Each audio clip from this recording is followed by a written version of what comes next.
Hello प्यारे बच्चों, आज हम क्लास 7th संस्कृत चतुर्थ पाठ 4 चाणक्य वचनानि चाणक्य के वचन के अभ्यास प्रश्नों के उत्तर करेंगे। शब्दार्थ पहला है बकः का अर्थ है बगुला। दूसरा महत्ताम का अर्थ है श्रेष्ठ लोगों का। तीसरा अधमाः का अर्थ है निम्न कोटि के लोग। चौथा तक्षकः का अर्थ है सर्प विशेष। पांचवा मक्षिका का अर्थ है मक्खी। छठवा वृश्चिकः का अर्थ है बिच्छू। सातवां पुच्छे का अर्थ है पूंछ में। आठवां प्रवासे का अर्थ है यात्रा में। नौवां वासितम का अर्थ है सुगंधित। 10वां कामधेनु गुणा का अर्थ है इच्छा पूरी करने वाली गाय के समान गुण वाली। 11वां मातृसदृशी यानी माता के समान। पहला है माता शत्रु पिता बैरी येन बालो ना पाठितः ना शोभते सभा मध्ये हंस मध्ये बको यथा। इसका अनुवाद करेंगे। पहला अनुवाद, वह माता शत्रु है और पिता दुश्मन है जो बच्चों को नहीं पढ़ाते हैं, क्योंकि वे बच्चे उसी प्रकार सभा में शोभा नहीं देते हैं जैसे हंसों के बीच में बगुला सुंदर नहीं लगता। दूसरा अधमाः धनमिच्छन्ति धनम मानम न मध्यमाः उत्तमाः मानमिच्छन्ति मानो ही महत्ताम धनम। अनुवाद करेंगे। दूसरा अनुवाद, निम्न स्तर के लोग धन चाहते हैं, मध्यम लोग धन और सम्मान चाहते हैं, उत्तम लोग इज्जत चाहते हैं, क्योंकि सम्मान ही सज्जनों का धन है। तीसरा जल बिंदु निपातेन क्रमशः पूर्यते घटः सा हेतुः सर्वविधानां धर्मस्य च धनस्य च। अनुवाद करेंगे। अनुवाद तीसरा, जिस प्रकार पानी की बूंद बूंद लगातार गिरने से धीरे धीरे घड़ा भर जाता है, उसी प्रकार सभी विद्याएं, धर्म हो चाहे धन हो, और धन धीरे धीरे बढ़ते हैं। सुखार्थी चैत्य जैत विद्याम विद्यार्थी चैत्य जैत सुखम सुखार्थिनः कुतो विद्या विद्यार्थिनः कुतः सुखम। इसका अनुवाद करेंगे। चौथा अनुवाद, सुख चाहने वाले विद्या छोड़ दें या विद्या चाहने वाला सुख छोड़ दे, क्योंकि सुख चाहने वाले को विद्या नहीं व विद्या चाहने वाले को सुख प्राप्त नहीं होता। तक्षकस्य विषम दन्ते मक्षिकायाः विषम मुखे वृश्चिकस्य विषम पुच्छे सर्वांगे दुर्जनस्य तु। ये पांचवा है। अब इसका अनुवाद करेंगे। सर्प के दांत में जहर होता है, मक्खी के मुख में जहर होता है, बिच्छू के पूंछ अर्थात डंक में जहर होता है, पर दुर्जन अर्थात बुरे व्यक्ति के सारे अंगों में जहर होता है। पांचवा अनुवाद, सर्प के दांत में जहर होता है, मक्खी के मुख में जहर होता है, बिच्छू की पूंछ अर्थात डंक में जहर होता है, पर दुर्जन अर्थात बुरे व्यक्ति के सारे अंगों में जहर होता है।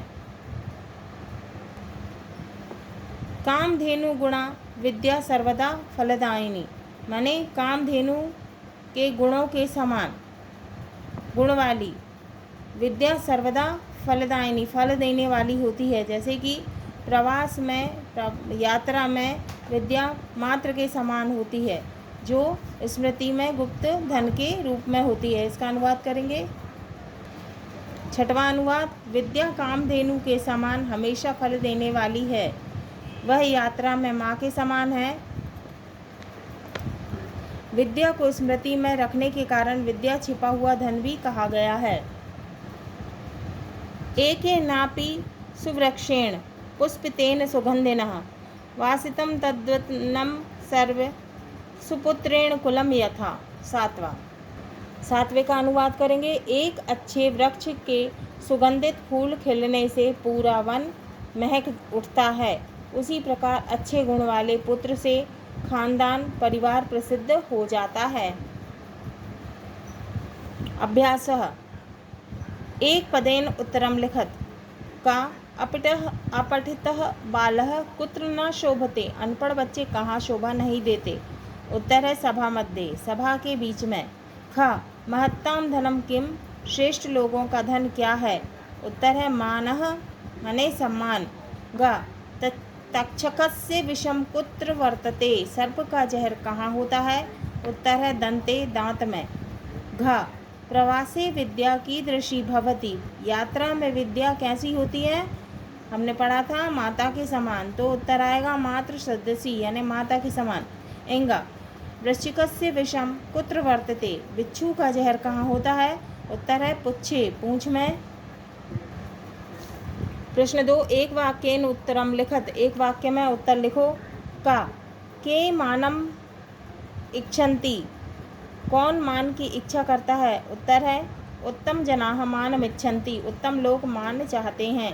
खा सुखार्थी किम न प्राप्नोति, सुख चाहने वाला क्या प्राप्त नहीं करता। उत्तर है सुखार्थी विद्या न प्राप्नोति, सुखार्थी विद्या प्राप्त नहीं करता है। गा विद्यार्थी किम न प्राप्नोति, विद्यार्थी क्या प्राप्त नहीं करता। उत्तर विद्यार्थी सुखम न प्राप्नोति, विद्यार्थी सुख प्राप्त नहीं करता। घ विद्याम कीदृशम धनम भवति, विद्या धन क्यों होती है। उत्तर है विद्या स्मृति कारणेन गुप्त धनम भवति, विद्या याद रखने के कारण गुप्त धन होती है। इंगा घटः कथम पूर्यते, घड़ा कैसे भरता है। उत्तर जल बिंदु निपातेन क्रमशः पूर्यते घटः, जल की बूंदों को लगातार गिरने से घड़ा भर जाता है। प्रश्न 3, कोष्टकात उचितानि पदानि चित्वा रिक्त स्थानानि पूर्यत, मतलब कोष्टक में से उचित पद को चुनकर रिक्त स्थानों को भरना है। का उत्तमाः मानम इच्छन्ति, तो खालिस्तान में आएगा उत्तमाः, उत्तमाः। ख विद्यार्थिनः कुतः सुखम, खालिस्तान में आएगा सुखम। गा सुपुत्रेण कुलम यथा, खालिस्तान में आएगा कुलम। घा मक्षिकाया मुखे विषम, खालिस्तान में आएगा मुखे। इंगा हंस मध्ये बको यथा, खालिस्तान में आएगा बकः। प्रश्न 4, अधोलिखित शब्दानाम विलोम शब्दान लिखत। हमको ये शब्दों के विलोम शब्द लिखना है।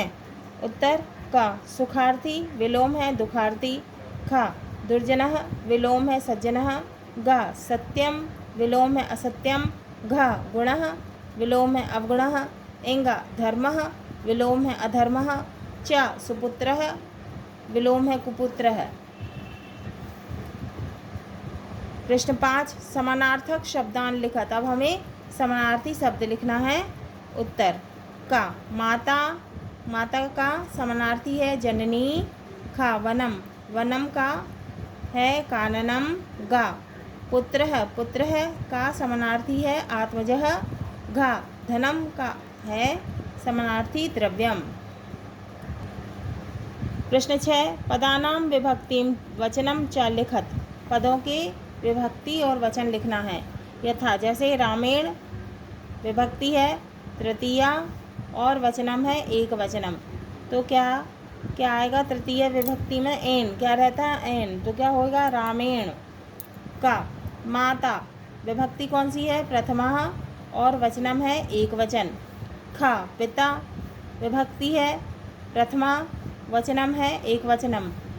गा उत्तमाः विभक्ति है प्रथमा और वचनम है बहुवचनम। घा विद्यानाम, तो विभक्ति कौन सी है षष्ठी, षष्ठी विभक्ति में क्या आ जाता है आम, क्या होगा विद्यानाम। और बहुवचनम, वचनम है बहुवचनम। इंगा पुष्पितेन, क्या है तृतीया विभक्ति है एन लगा है पुष्पितेन, और वचनम कौन सा है एक वचनम। तो संस्कृत में 3 वचन होते हैं, एक वचन, द्विवचन और बहुवचन। प्रश्न 7, क्रियापदानाम धातु वचनम पुरुषम च लिखत। तो क्रियापदों के धातु, वचन और पुरुष लिखना है। क्रियापदानि, क्रियापद दिए हुए हैं। यथा, जैसे शोभते, धातु, धातु क्या हो जाएगा शोभते का? शोभ। और पुरुष क्या है? शोभ। पुरुष है प्रथम पुरुष, और वचन क्या है? एक वचन। का, पूर्यन्ते, धातु क्या हो जाएगा? पुर धातु, और पुरुष कौन सा है? प्रथम पुरुष, और वचनम क्या है? बहुवचनम। पूर्यन्ते क्या कौन सा वचनम है? बहुवचनम। खा, सेवंधे, सेवंधवे, धातु क्या है? सेव धातु है, और पुरुष है प्रथम पुरुष, वचनम है बहुवचनम। गा, इच्छन्ति, धातु है इच्छ, इच्छ धातु, और प्रथम पुरुष, और वचनम बहुवचनम। घा, लभावहे, कौन सी धातु हो जाएगी? लभ धातु, और पुरुष है उत्तम पुरुष, और वचन है द्विवचन, द्विवचनम। 8वां, श्लोकान यथा योग्य योजयत, तो श्लोक को हमें यथा योग्य योजित करना है। प्रश्न दिया है का आ बा का सुखार्थिनः कुतो विद्या हंस मध्ये बको यथा। खा, न शोभते सभा मध्ये दुर्जनस्य तु सर्वांगे। गा, वृश्चिकस्य विषम पुच्छे सुपुत्रेण कुलम यथा। घा, वासितम तद्वनं सर्वम विद्यार्थिनः कुतः सुखम। तो हम इसका उत्तर करेंगे। का, सुखार्थिनः कुतो विद्या विद्यार्थिनः कुतः सुखम, माने सुखार्थी को विद्या कहाँ और विद्यार्थी को सुख कहाँ। ख, ना शोभते सभा मध्य, सभा के मध्य में शोभा नहीं देते। कौन?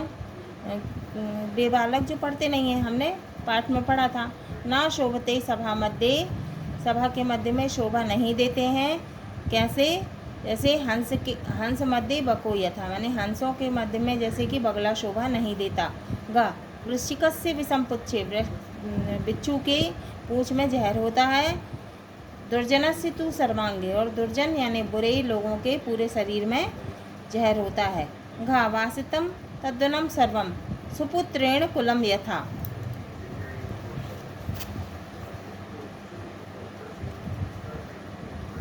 प्रश्नों उदाहरणानुगुणम अन्वय पूर्ति कुरुत, तो उदाहरण के अनुसार अन्वय पूर्ति करना है। जैसे अधमाः धनमिच्छन्ति धनम मानना च, मध्यमाः उत्तमाः मानमिच्छन्ति मानो हि महत्ता धनम। अन्वय है अधमाः धनम इच्छन्ति, मध्यमाः धनम मान च इच्छन्ति, अधमा मान इच्छन्ति महत्ताम धनम मान ही। तो ये दिए हुए हैं। उत्तर है पहला, सुखार्थी चैत जैत विद्या, क्या आ जाएगा? चैत जैत विद्यार्थी, चैत जैत सुखम। सुखार्थिनः कुतो विद्या विद्यार्थिनः कुतः सुखम। दूसरा है तक्षकस्य विषम दंते मक्षिकायाः विषम मुखे वृश्चिकस्य विषम पुच्छे सर्वांगे दुर्जनस्य तु। हाँ तो प्यारे बच्चों, ये हमारा पाठ चतुर्थ पाठ चाणक्य वचनानि, चाणक्य के वचन के अभ्यास प्रश्न पूरे हुए।